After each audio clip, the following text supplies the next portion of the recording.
Hello gamers, let's talk about the Raider. I think I've crafted Nightrein's most perfect build for the Raider.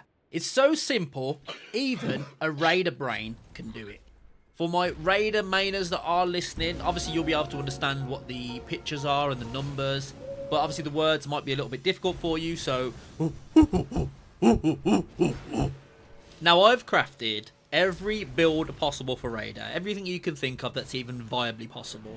I've crafted a poison buff build, I've crafted a frost and poison buff build, I've even crafted a 3+ colossal weapons in your inventory with an added affinity on the weapons buff build. And that was pretty fun. Obviously you have to keep remembering to switch between the weapons, which is quite difficult for me when I'm playing the Raider because I switch my brain off, because I just want to unga bunga. And none of them seem to compare to this build, and it honestly is the most simple build you can think of. In fact, it's so simple, people have probably looked over it and thought, you know what, there's probably not even no point doing that. Now, you've probably seen Wisdom's most recent build on the Raider, which is the initial standard attack buff, and honestly he does an amazing job to explain exactly what you need to do. He does an amazing job explaining about the block cancelling, so you're always doing the neutral R1. But with that build, you are unfortunately always stuck doing the neutral R1. Now, there is some problems behind this. One, it just doesn't do as much damage as your R2 or your jump R1s. Obviously, with Raider, your jump R1 is going to be your bread and butter. It's going to be the best for stance breaking. It's going to be your biggest damage output. So you kind of don't want to be stuck doing your neutral R1s all the time. So overall, it is an amazing build, and it's not one that you can look over because it is, off the bat, you get an extra 40% damage just doing an R1. So yeah, it's definitely worth looking into. So let's get into the build. Now, hear me out, it's really simple, I know, and you're probably going to think, oh yeah, that is really simple. 3, improve colossal weapon attack powers. I know what you're thinking, it is simple, but it's supposed to be simple because remember, we, Raider brains, Raider mains, we don't have brains to work out these complicated numbers. All we want to know is we put a buff on. The buff that stacks, by the way, so you can do 3 of them and it stacks. And then we press the button on the controller that I've put a sticker on that just says bonk, so I don't have to read anything else. And you just do way more damage. Now, there are 3 different ways you can run this build. Essentially, it's all the same build, but with a few tweaks here and there to make it stronger. So, version 1, it's essentially just running 3 of the same stack. So, 3 improve colossal weapon attack power.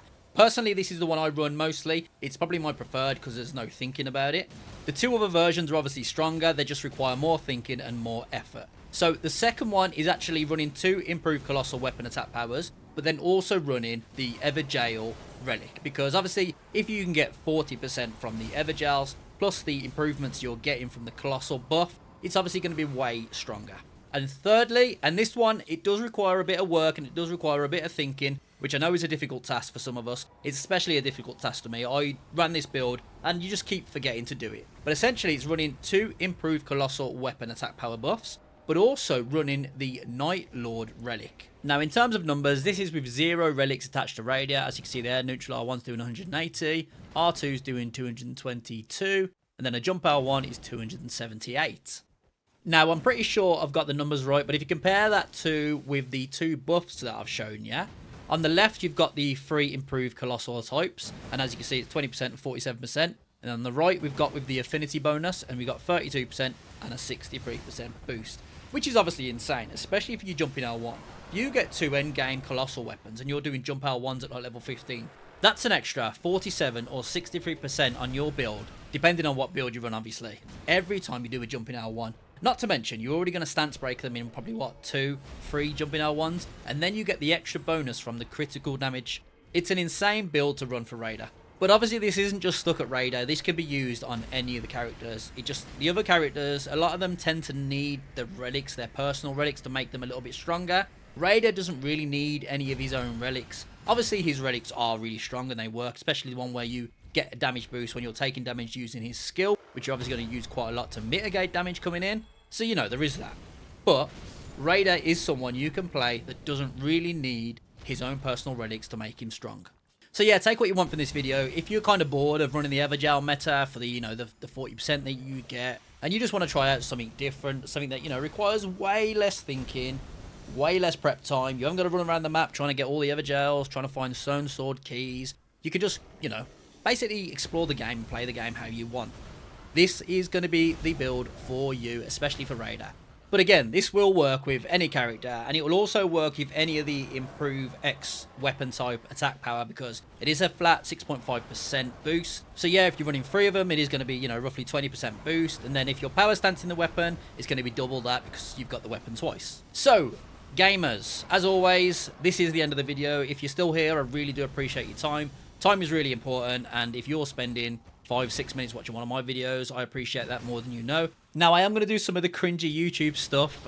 Apparently, 2,100 of you are return viewers, and only 98.9% of you are subscribed. So, do me a favour, if you are actually someone who enjoys my content, hit the follow button, helps me out massively. It also tickles my ADHD brain, knowing that the content I'm making is actually okay, or it's fairly decent. Obviously, I know I need to improve in places, but I am fairly new to this. You know, I've only really been doing it seriously for about a year. I'm hoping to get a lot better. But enough of the cringy stuff. Thank you for being here. As always, stay safe, and I will catch you on the next one. Peace.